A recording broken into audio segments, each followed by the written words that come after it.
The most interesting part of Japanese culture to me is how video games and anime and manga all synergize together and take influence from one another and do all these crazy things. It's really cool. I really like it. It's really awesome. That's all I had to say, really. I'll see you tomorrow for my next video, because we're doing this daily thing. Stolen from Best Guy Ever. Bye. Maybe you should show an example. Huh? Maybe I should show some fucking examples, you piece of shit.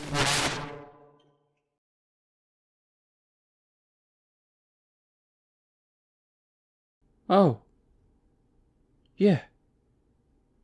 Okay. A great example of what I'm talking about is the mighty visual novel. Now, there's no way for me to know for sure, but I think it's safe to assume that these types of games, especially the romantic ones, helped directly spawn the idea of the harem anime. Studios of these Japanese animations probably looked at these crazy games where you dated a million girls, saw the large amount of people devoting shocking sums of money to their cause through merch and sales of the games themselves and whatnot, and they thought, hey, we could probably make money off of this, and proceeded to destroy anime forever. Probably. I'd just like to say that I know nothing about anime, and everything I just said is completely infactual. You may roast me in the comments now. Thanks, bye. Now, when you throw manga into that mix, you'll notice that at some point, authors started creating stories that would get adapted into visual novels before being turned into anime, or vice versa, or, you know, whatever the term is for when there are three things that get swoopity-swapped. You know what I mean.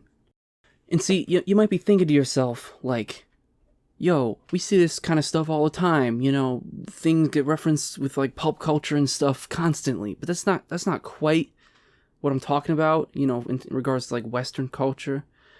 There is a sense that everything in Japan builds off of each other. It's not exactly something you can point to, like, three works. I mean, you probably could if you really sifted through a lot of stuff. You can't really, like, pick three things and be like, these obviously inspired one another, but, like, it's more of a general sense that everything that comes out, like, within, let's say, the month of September of 2017 was directly inspired, probably, by everything that came out prior to 2017, and only the stuff in Japan. Like, very rarely do you see things that, like, are inspired from Western stuff, or, I don't know, stuff from India. I don't know, some random shit like that. It's usually stuff taken from things that were done previously in Japan. And I don't think it's on purpose. I think that's just because most of the people who are creating these things are mostly interested in the stuff created by their peers, right? Does that make sense? Am I making sense?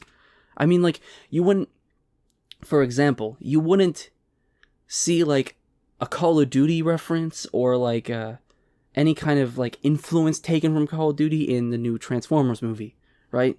Like, these things don't link at all, like, even a little bit.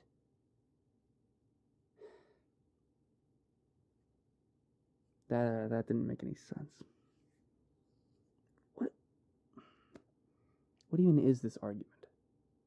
What is the point of this? This is stupid. This is stupid. Why did I do this? I'm not gonna be some fucking crazy YouTuber. I gotta do this shit every single day. Man, I didn't even like think this out. This video isn't even, like, well written or anything. This is ridiculous. Join me tomorrow if I'm still alive.